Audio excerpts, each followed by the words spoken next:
finally, all of you have unity of mind, sympathy, brotherly love, a tender heart, and a humble mind. Do not repay evil for evil or reviling for reviling, but on the contrary, bless, for to this you were called, that you may obtain a blessing. For whoever desires to love life and see good days, let him keep his tongue from evil and his lips from speaking deceit. Let him turn away from evil and do good. Let him seek peace and pursue it. For the eyes of the Lord are on the righteous, and his ears are open to their prayer. But the face of the Lord is against those who do evil. Verse 13. Now who is there to harm you if you are zealous for what is good? Question: why do bad things happen to good people?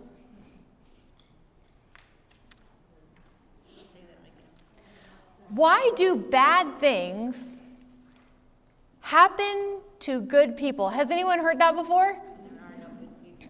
There are no good people, first of all. So the premise of the question is wrong, but it is something that people say, especially when they're challenging your faith. Why then do good things happen to bad people if it's such a good God? Or more to the point, maybe for us, why am I suffering when I'm only trying to do my best? When I am only doing all the things that Peter listed here in verse 8 through 13. I have unity of mind, I have some sympathy, brotherly love, a tender heart, a humble mind. I don't repay evil for evil, and on and on and on. If I am truly doing those things, then what's the deal? When all of our efforts in doing the right thing is repaid with mean and mockery, and hate even sometimes, and ridicule and reviling. When literally all our doing it for Jesus' sake and trying to honor the Lord in our life and trying to shine brightly is only met with hostility to the person that I'm trying to be good to. That despite all of my efforts, maybe even because of my efforts, the person that you are trying to be good to treats you worse than ever. Why should we worry about doing good when all we're met with is hostility? These are the rhetorical concerns and questions that Peter is addressing in this part of his letter to a church that is seriously questioning everything about their faith. What is going on? Who is Peter's audience?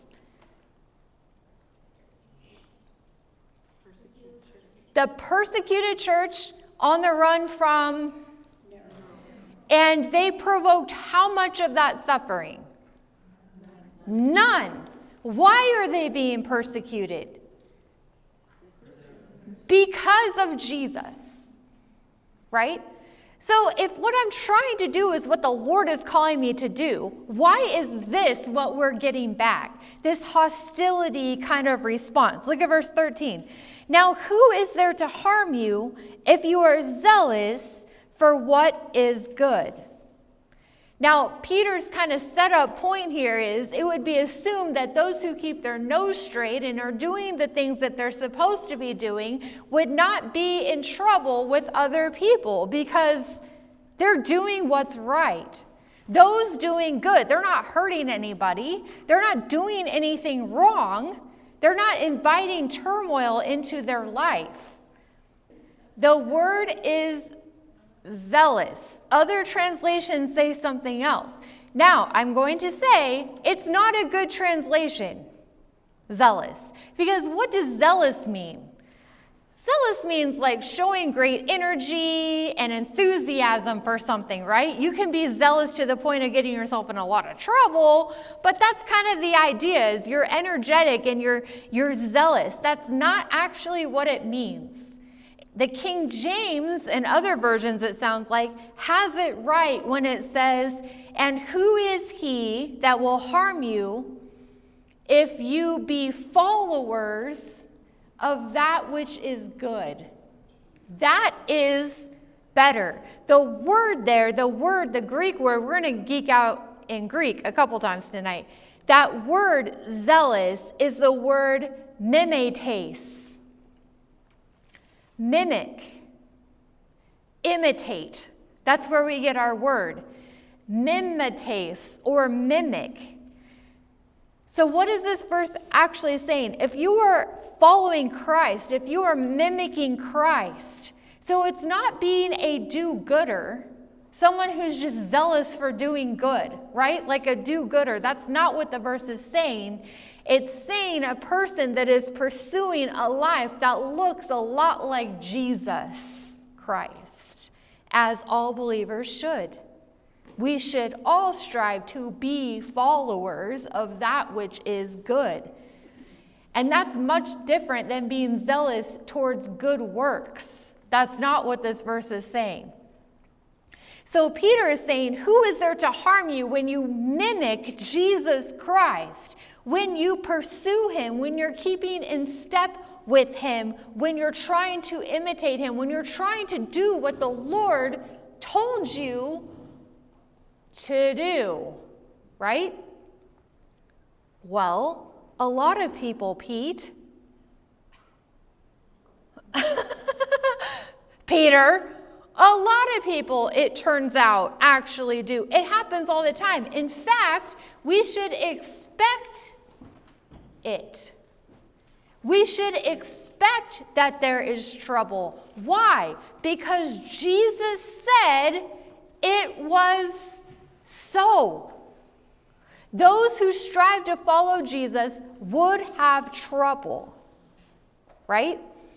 So, no one is immune to bad days. No one is immune to trials. No one is immune to trouble. No one is immune, for that matter, people that are mean-spirited or hostile. It's kind of like an equal opportunity suffering, because people are mean. And people have bad days, and those bad days bleed into your day when you're trying to have a good day, right? It's equal. It doesn't matter if you're saved or not. Those kinds of things happen. But when you're a believer, you are handed an entirely different package of suffering. Suffering for Christ. Jesus promised it would be true. Indeed, all who desire to live a godly life in Jesus Christ will be persecuted. 2 Timothy chapter 3, verse 12. There's a bumper sticker for you. We all love the promises of the Bible. There's one for your fridge. Here, I'll give it to you again. Indeed, all who desire to live a godly life in Christ Jesus will be persecuted. How certain is that?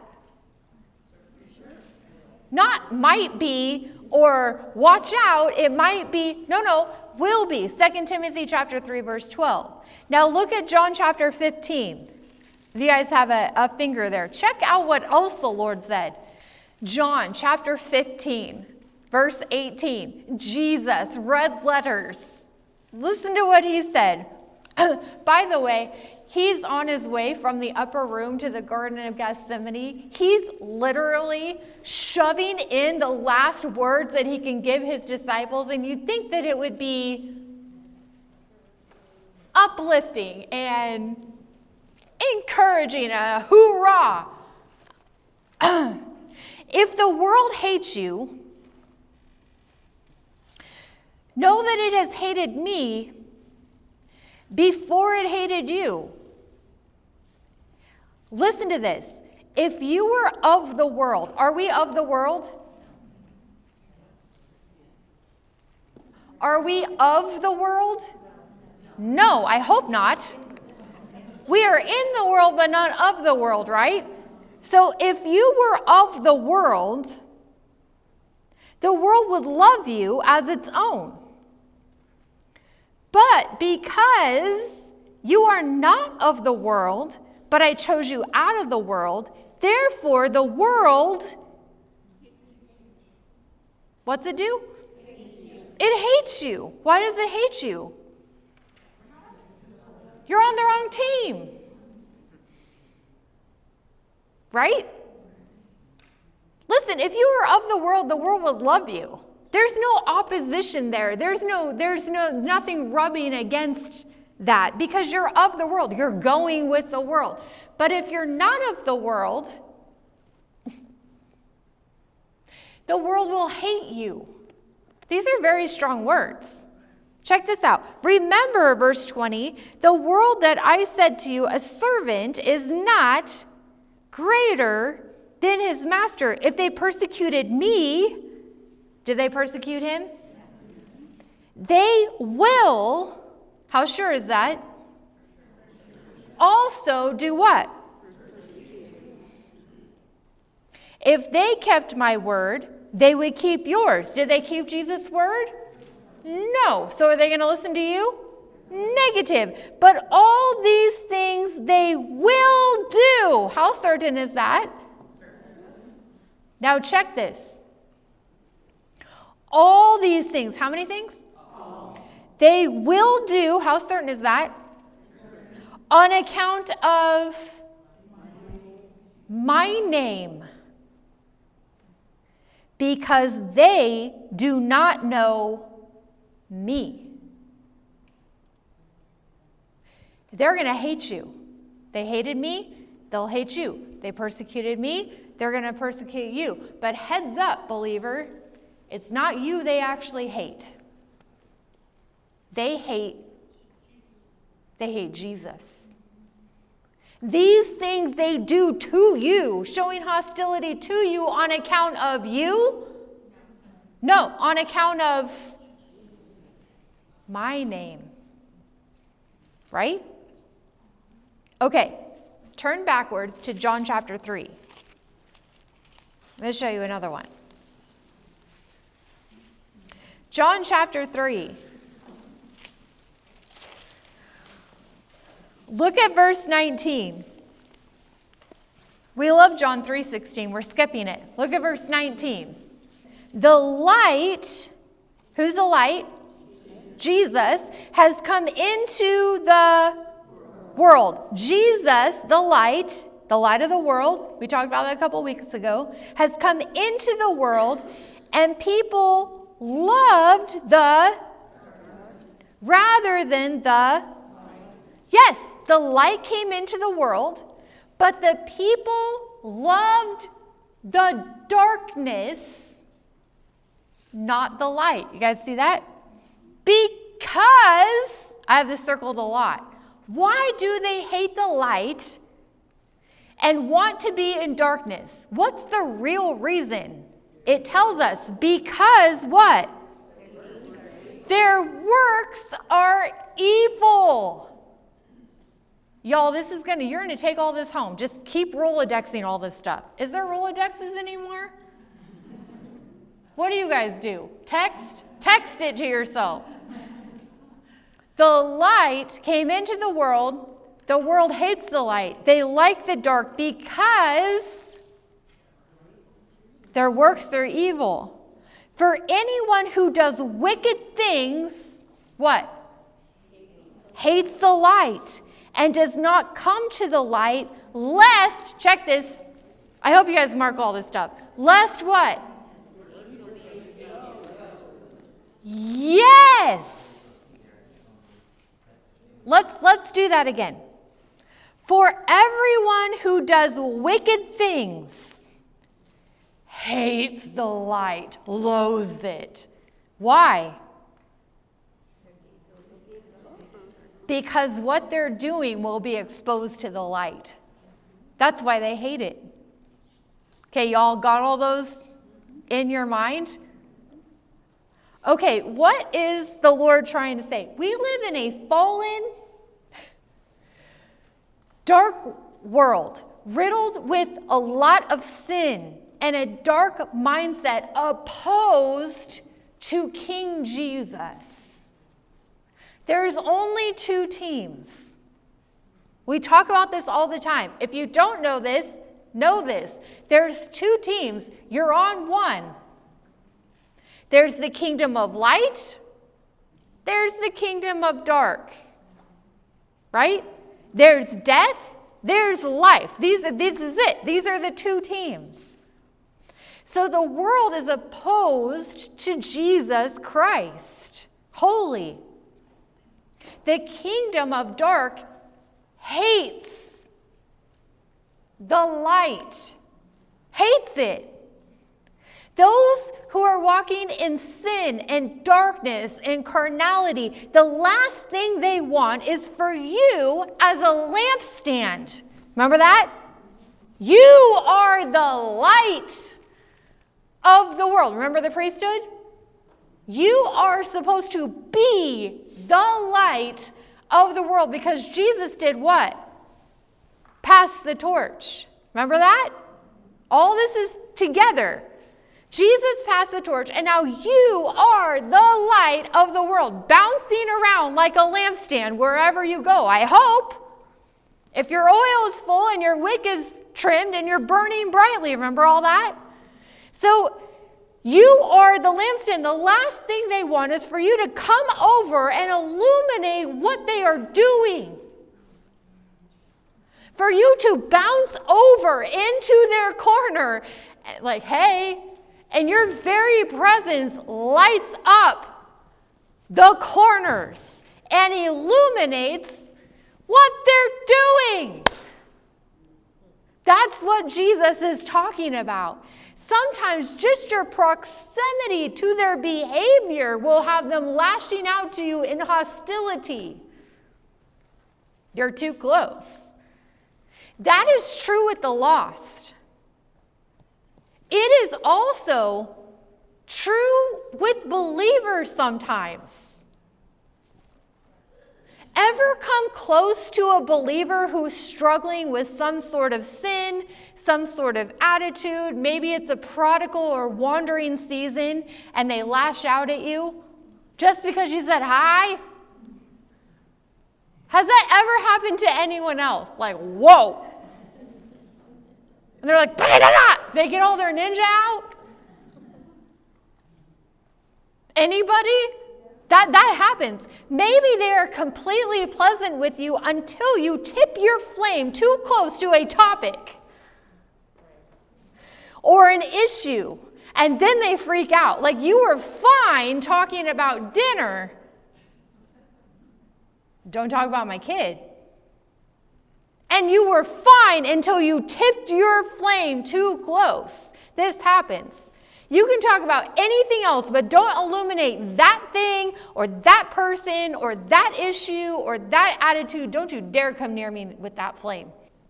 If you feel that in you, if your hackles rise up when another flamey friend who is illuminating Jesus gets too close and you're like, bah!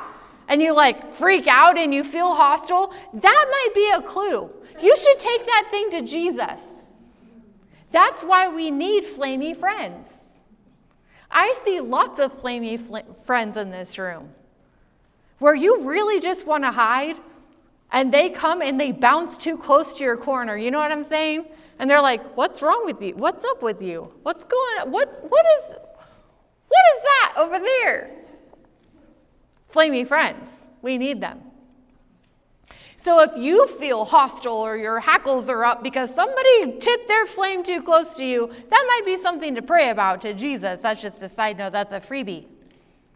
Flamey friends. Look at verse 14. 1 Peter chapter 3. But even if you should suffer for what? Righteousness' sake, you will be blessed. Happy. Yes, you're supposed to be. Even if you should suffer for righteousness' sake, you will be blessed. Check out what he says next. Have no fear of them, nor be troubled. Again, just to recalibrate, Peter's audience is who? How hard would it be to not have fear of them, who are being hostile and reviling and literally killing them? Peter's like, no fear. How do we have no fear of them? How do we withstand evil and hostility and mockery when it comes knocking at our door? When the enemy comes at us in this manner, what are we supposed to do? Peter says, well, I'll tell you what you don't do. You don't panic. You don't stress out. No stress, no worry. Instead, this is the thing. Check this, verse 15. But, that's a contrast, right? Bible students, if you see a but, there's two cheeks. We haven't said that in a while, so I'd just like to remind us. Anytime a verse has a contrast, it means there's two sides to it, right? And you need to make sure that you're holding both sides. So on one side, he said, have no fear of them. But here's the other side. But what?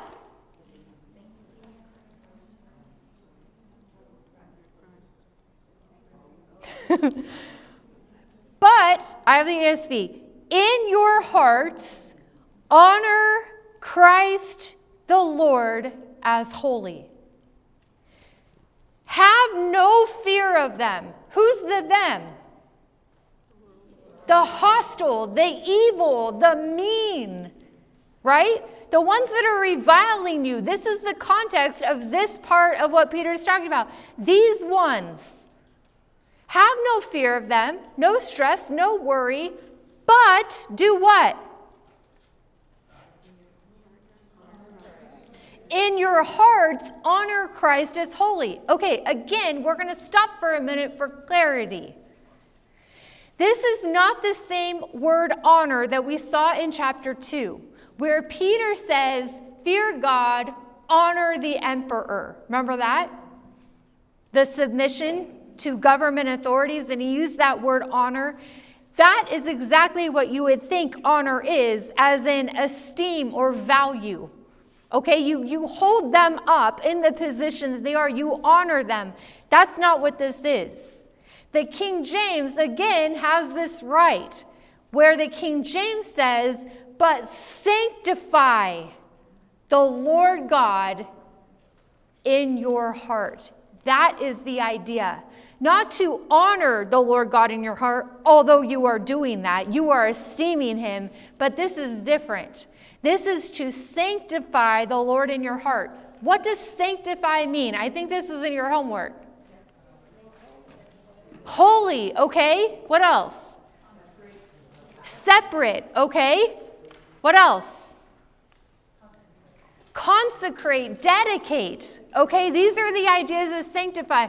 You hold that thing apart as holy, as dedicated, as consecrated. That's what holy and sanctify mean. They're actually interchangeable.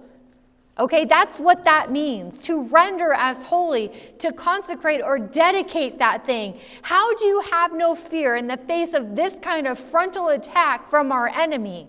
You set the Lord apart in your heart. You sanctify him in your heart. You hold him up. You consecrate. You dedicate. He is holy. Okay. How do you do that, Pete? How do you sanctify the Lord in your heart? If that is the answer key to not fear the hostility of the world that's coming at you just because you're trying to follow Jesus, and we're not supposed to be fearful of that. We're supposed to walk in the boldness of that, even though you're getting bashed for it. Okay, if I'm not supposed to have any fear, and the answer is to sanctify the Lord in your hearts, how do you do that? Pop quiz. What is the theme?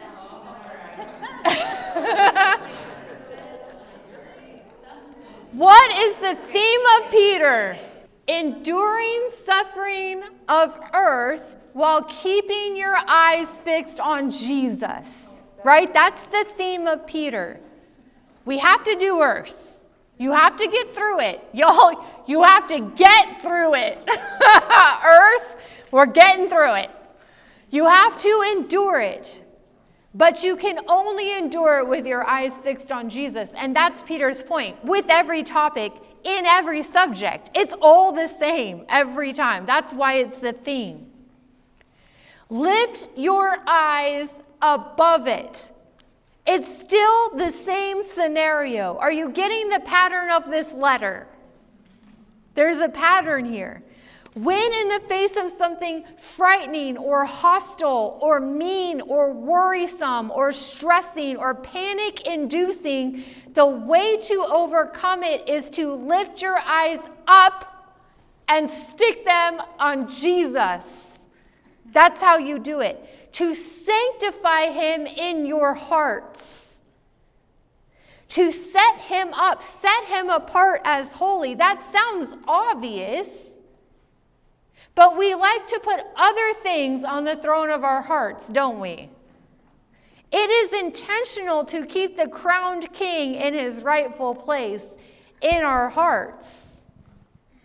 So Peter says, listen, it's a check. If you're feeling fearful or overwhelmed or you're just like, you can't handle it, check your throne.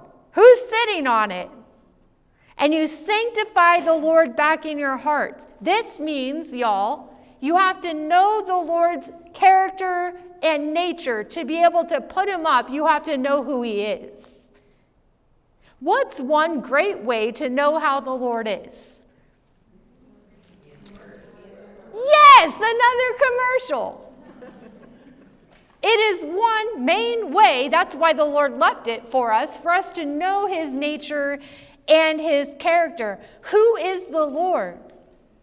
It's to recalibrate. It's to stop everything. Stop spinning out in our thoughts. Remember, gird up the loins of your mind. Remember that? Your thought life can run away from you. Peter is recalibrating us back to gird up our minds. Don't spin out, and place him again on the throne of your heart by remembering who the Lord is. Now, from your homework, I have a question. Deuteronomy chapter 32 verse 4 is a verse I asked you guys to look up. What does it tell us about the Lord? Do you guys remember? He's the rock. Okay, pause. Peter says, sanctify the Lord in your heart. Set him up. Set him apart. Know who he is. In trials, in fear, in hostility. The subject of tonight. How does it help you to remember that the Lord is our rock? How does that help? How sturdy is a rock?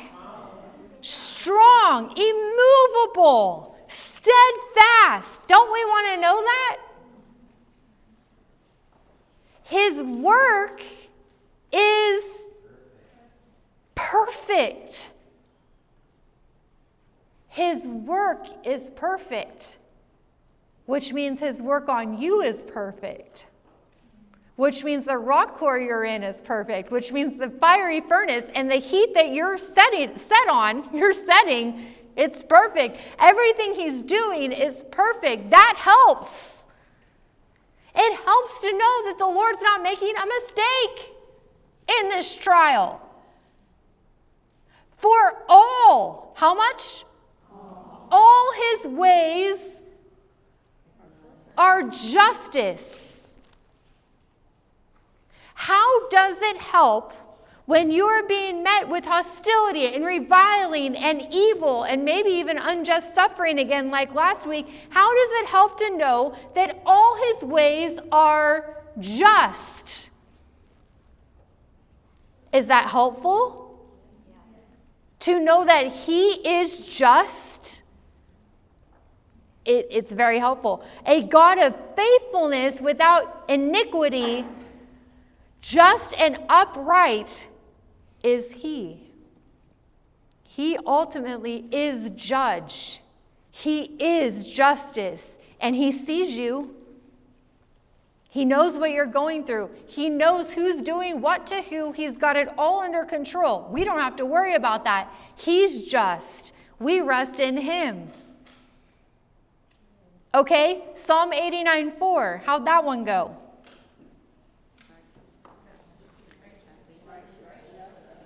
I love this verse. This is my favorite verse. Righteousness and justice are, what are they? The foundation of what? His throne. He sits on it. You guys, visualize. Righteous and justice are the foundation of what he sits on. He sits on it. He rules from it. He's King of Kings on righteousness and justice. How many kings can we point to in any vernacular since the Garden of Eden who has sat on a throne of right and just perfectly? He is right. He is just, and he rules from these character traits. He can't be anything else. And while he's sitting there, steadfast love and faithfulness goes before him. He is love. He is grace. He is mercy. He is faithful. He is. He is also just and right. He is all these things. Nobody will walk up to the Lord in heaven, be like, hey, I rolled with you for a while. We hung out. I walked with you for 10, 20, 30, 40, 50 years. But, there's this one thing that's just really bothering me. I think right here, you were unjust. I think in this one trial, you got this one wrong. I think that rock quarry was not actually for me. You tagged me for something else, and I was in a furnace that I did not belong to, and that was not fair. You were unjust. Nobody's going to say that.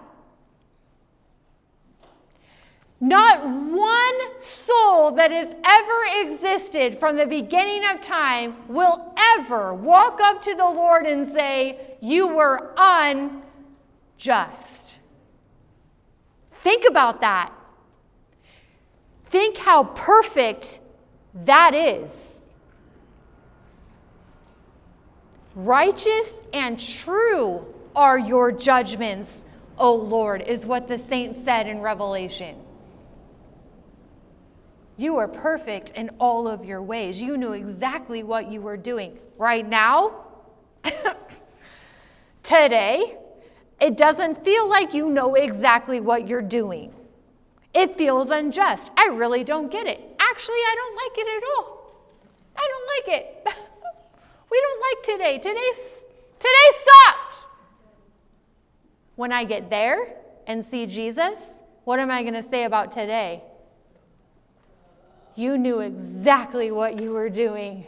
That is the exact day, a pivotal point for me, and you knew exactly what you were doing. You were right, and you were just, and steadfast love and faithfulness went before you. I could see it now. How does that help for today? Does that help you today in your trial, in your hardship? It should. Today may never make sense until you're in that day. There's no guarantee that today is going to unravel for you in all of its mysteries, but then when you see Jesus, it will. And every knee will bow.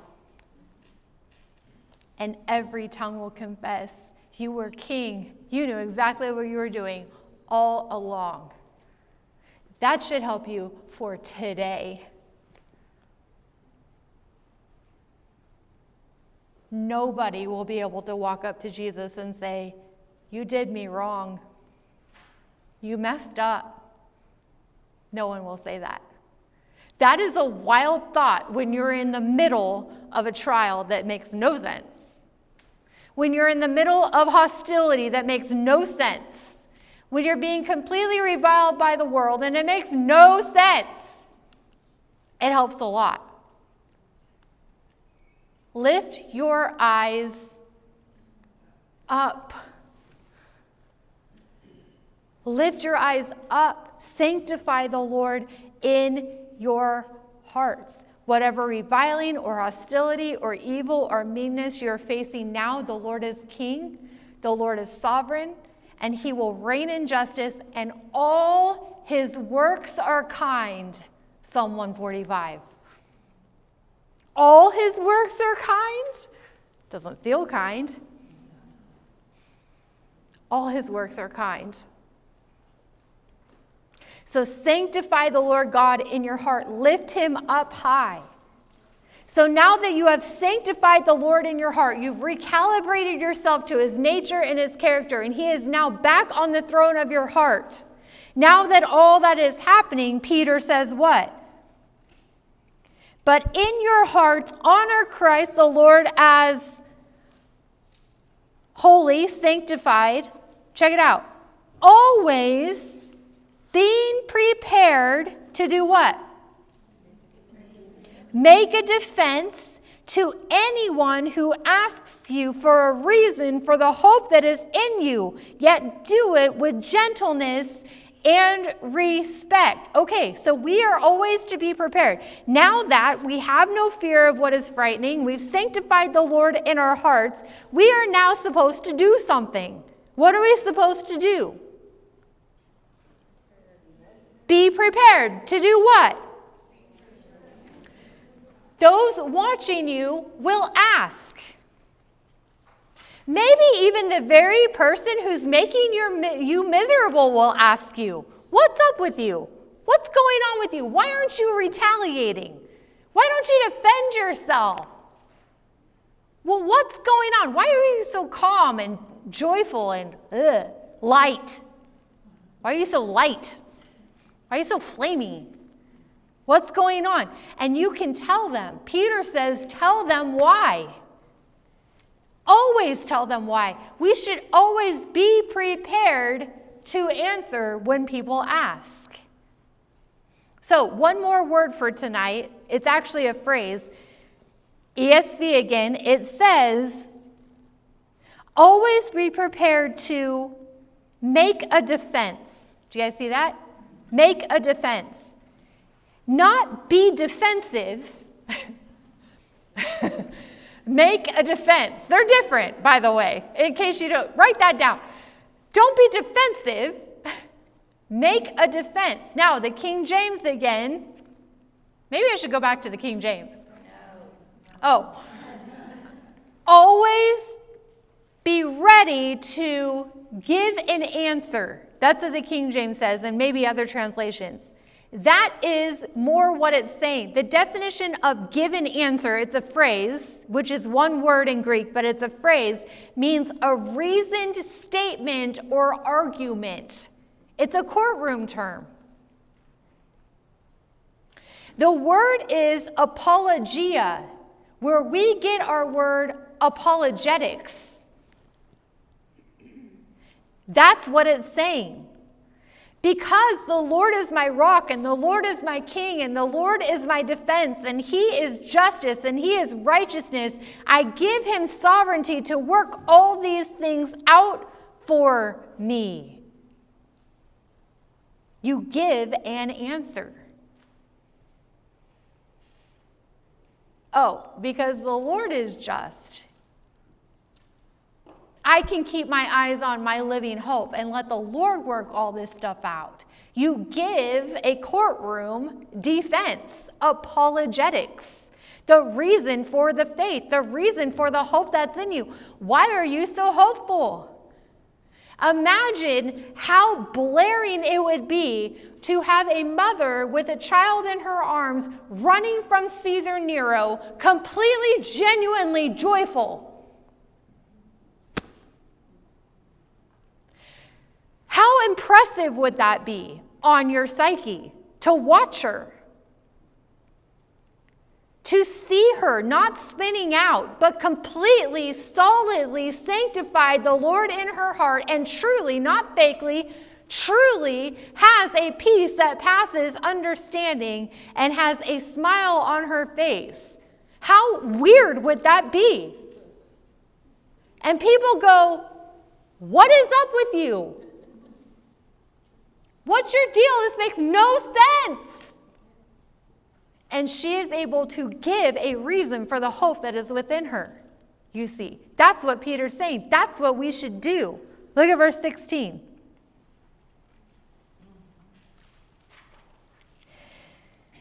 So we're supposed to give a reason for the hope that is in you. Do it with gentleness and respect, having a good conscience, so that when you are slandered, those who revile your good behavior in Christ, again, being followers of Christ, he's saying it again, may be put to shame, he says. Now look, we're supposed to answer them two ways. In gentleness and with respect. Now gentleness is the same word we used last time that actually means meekness. Do you guys remember what meekness means again? Strength under control. Remember the horse that's bridled? Right? So same way, we're supposed to answer them with strength under control. We're not cowering, we're strong. We have a strong faith, but we're not letting them have it. It's under control with respect. He doubled down on it. We're supposed to do it with respect, not like, my God is going to beat you up someday. I have full confidence that my dad's bigger than your dad.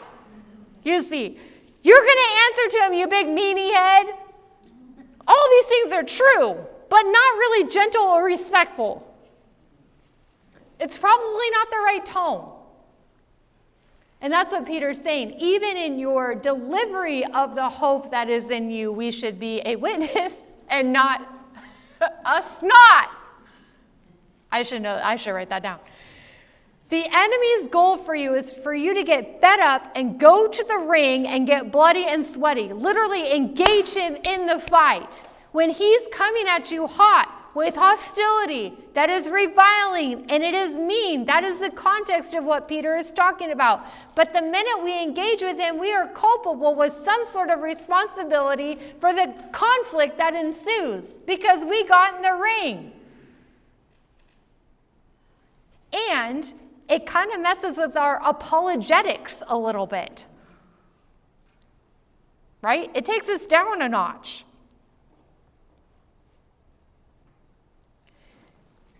So this is when we stop and we pray and we ask the Lord, Lord, please hear my petition. Look at what is happening to me. This hostility, this anger, this envy. I'm just trying to follow you. Please give me a steadfastness to follow you and to endure and help me stay sinless in this. I want to be faultless in how I am responding.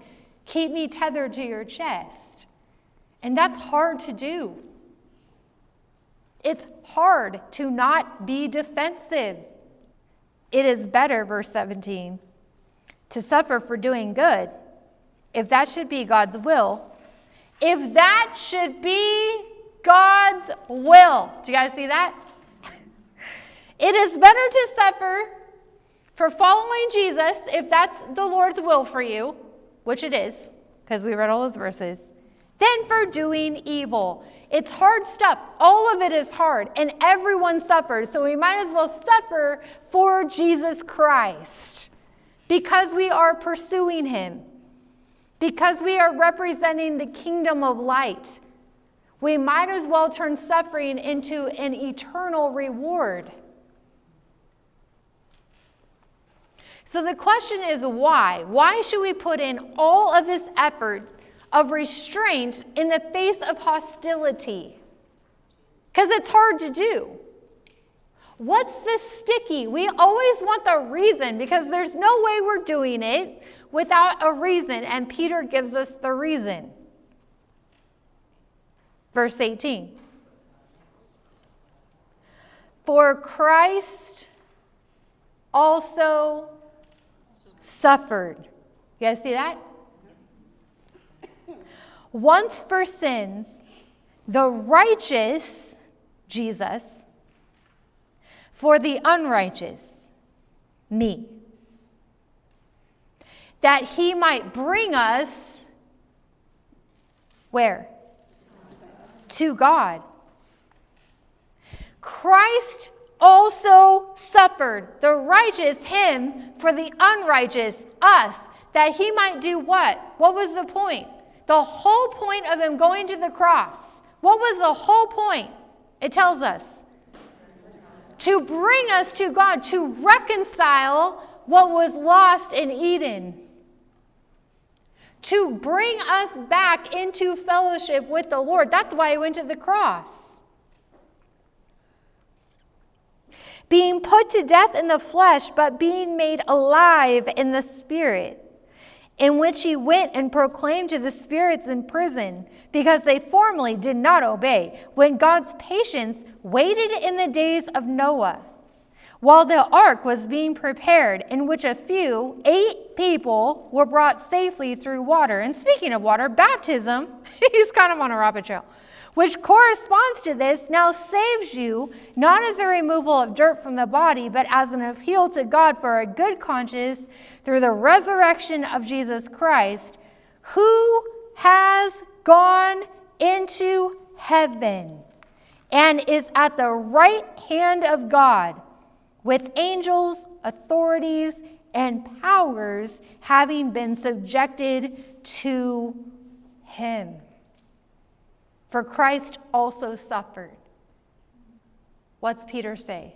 Lift your eyes up and fix them on Jesus. It always goes back to Jesus. Do you see how many times Peter is in gospel mode? Every time he tells us to do something that's really too hard for any of us to do, he also says, because Jesus did it first. I love that. That's the sticky. Question, how much did Christ suffer? Isaiah 53 tells us that he was marred more than any other person.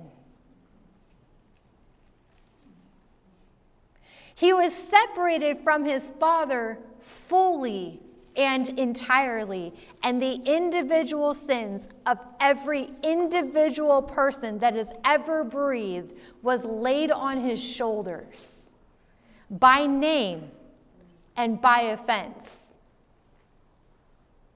How much suffering is that? We will not understand the cross until we see the Lamb who had just been slain. When we lay our eyes on him, then we will get it. Why did Christ suffer? Why did he do it?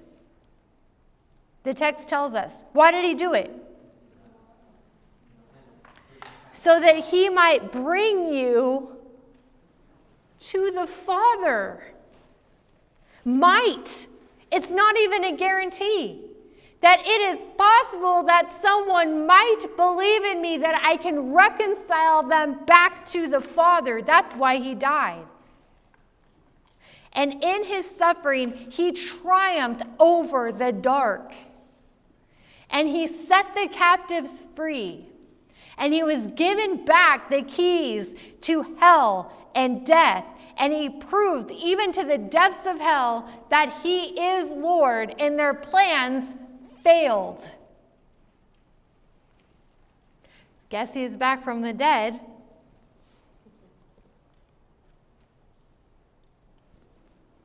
That's good news. And now he's seated at the right hand of the Father, but in his suffering, he saved you. You guys, he snatched you from the domain of darkness, ushering you into his arms and into his family and into his kingdom and back to his heart. That's why he went to the cross. The purpose of suffering is just to be with you. The purpose of his suffering was just to be with you.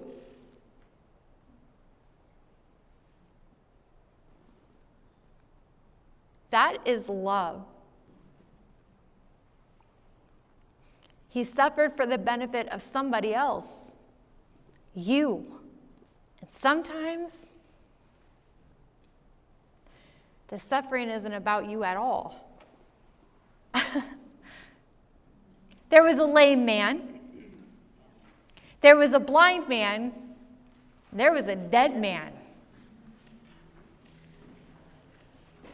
Did you guys get to it? The lame man, tell me why he suffered.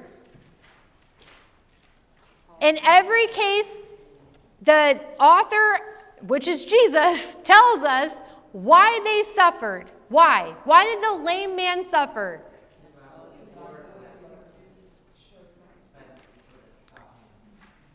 It says that he arose immediately, picked up his bed, went out before them all. That is the crowd that was watching, that was listening to Jesus teach, and saw somebody put a sunroof in Peter's house. Funny.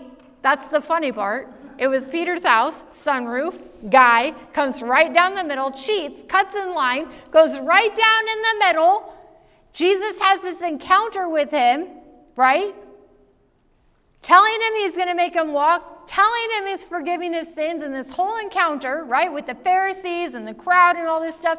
And it says that he stood up and he walked out in the middle of the crowd so that they were all amazed and glorified the lame man. And glorified the healing. No. They were all amazed and did what? Glorified God, saying, we've never seen anything like this. Why was the lame man lame? So Jesus could show off.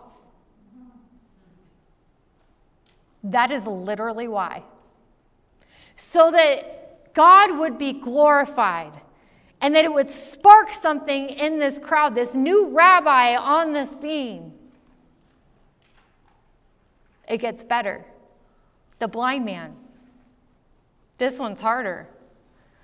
Why did he suffer? In fact, the disciples were a little bit baffled by this. Because the going teaching in the day was, the superstition was of the day, that if you were born with any kind of deformity or lameness of any kind, it was either your sin or your parents' sin. There ain't no way anybody is born not completely perfect that somebody is not damned in this scenario. That was the teaching. Man, that's rough. So the disciples are like, who sinned? You guys remember this? John chapter 9. It's a really long chapter. Why did he suffer? Why is he blind? Why was he born blind? He had been blind from birth. Why was he born this way, Lord? The disciples wanted to know. The people wanted to know. Everybody wanted to know. Why did you do that to him? Why is he blind? Jesus said what?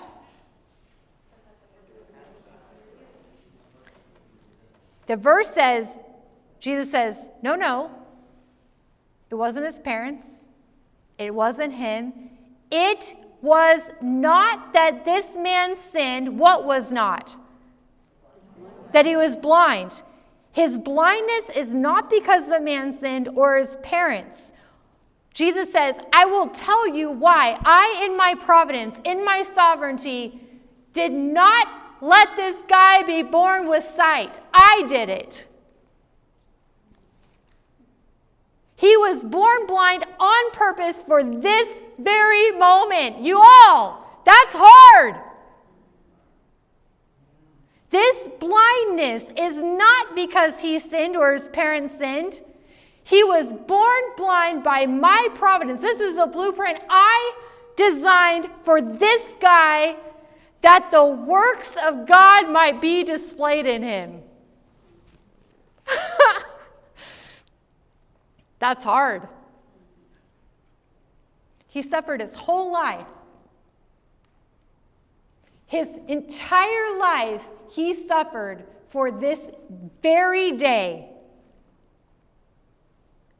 where he could testify and say, I don't know anything. I know nothing, absolutely nothing, except I once was blind. Now I see.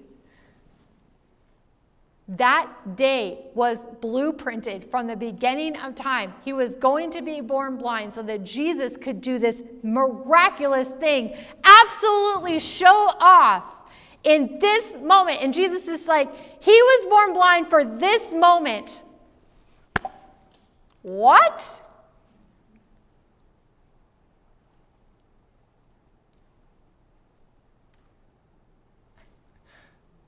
The dead man. Why did he suffer? The dead man, y'all, was Jesus' best friend, besties. They're best friends. Jesus is 3-hour walk away from where Lazarus is, but he waits for 4 days. The disciples are like, Jesus, Lazarus is sick. Your bestie, your friend, he's sick. Let's go. We'll be there by lunch. Let's go. And he's like, nope. We're not going. The next day, Jesus, I'm telling you, I got a letter from Martha. She's flipping out. We've got to get there. He's really, really sick. Nope. You guys know the story? Not going. Why did he suffer, Lazarus? Why did the Lord delay 4 full days to come to his best friend's house, to his best friend's side? Why did Jesus wait on purpose for Lazarus to be very dead before he showed up? Why did he do that? Yeah. What's the verse say? I had you guys write down.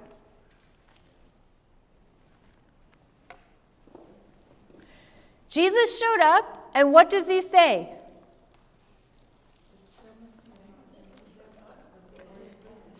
This illness does not lead to death. Lazarus is dead when he says this. This illness does not lead to death. It is what is? His death. It is for the glory of God, so that the Son of God may be glorified through it, by it, for it. Jesus says, Lazarus can handle this. I'm going to use this for something greater, something more, a bigger purpose. I wonder what Lazarus was thinking when he was dying. Where is Jesus? Where is he? Literally, where is he? And he died. Jesus says, no, he didn't. And to his sisters said, I can do something with this. Do you believe it? Yeah, I believe. He said, I am the resurrection and the life. And then he proved it. That's why Lazarus died. so that he could prove in that moment that he was the resurrection and the life. Not only that, and this is a cool kind of caveat of the story, the Lord, from the Father who had blueprinted his entire days, everything Jesus was going to do was completely outlined. He had full power, I hope you guys know this, full power and authority for the day he would go to the cross. He knew exactly when and why and who. It was all orchestrated by the Father. They used Lazarus' story to propel that along. It was Lazarus that stirred up the Pharisees and the scribes to say, he's got to die now. And the word says that that story is what propelled this whole thing to get rolling on time. So it wasn't just that the Lord would be glorified. It wasn't just to prove he was the resurrection and the life. He actually used Lazarus to keep the blueprint perfectly on track. That's huge. And Lazarus is probably like, okay. You know what he didn't do? You were unjust. You messed me up. Lazarus did not say that. He said, you are super cool. And what a privilege to be used by Jesus like that. A vessel, a life that shows Jesus off. Sometimes suffering isn't about you.